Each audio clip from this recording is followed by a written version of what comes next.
Nono Sampono berdialog bersama warga Desa Lontor, Pulau Wanda.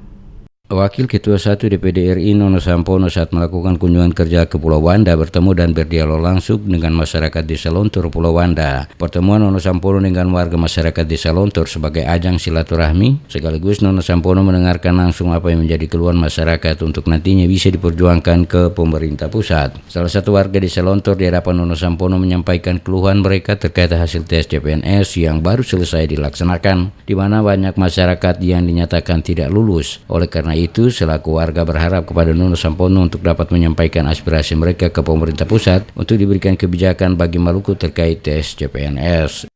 Hal ini juga menghambatkan anak-anak dan waktu yang dikasih materi itu terlalu cepat.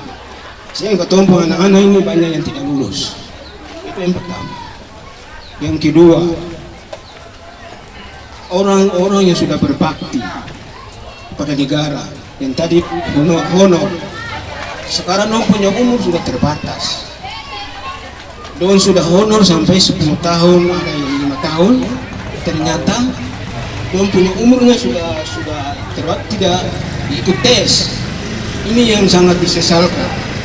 Mereka berharap ke depan ada kebijakan khusus bagi masyarakat Maluku dalam pelaksanaan tes CPNS, mengingat tidak semua wilayah di Maluku memiliki fasilitas yang memadai, seperti halnya di wilayah Pulau Jawa. Sementara itu, Nono Sampono di hadapan para warga berjanji apa yang menjadi harapan dan aspirasi mereka akan coba diperjuangkan ke pemerintah pusat untuk mendapatkan perhatian.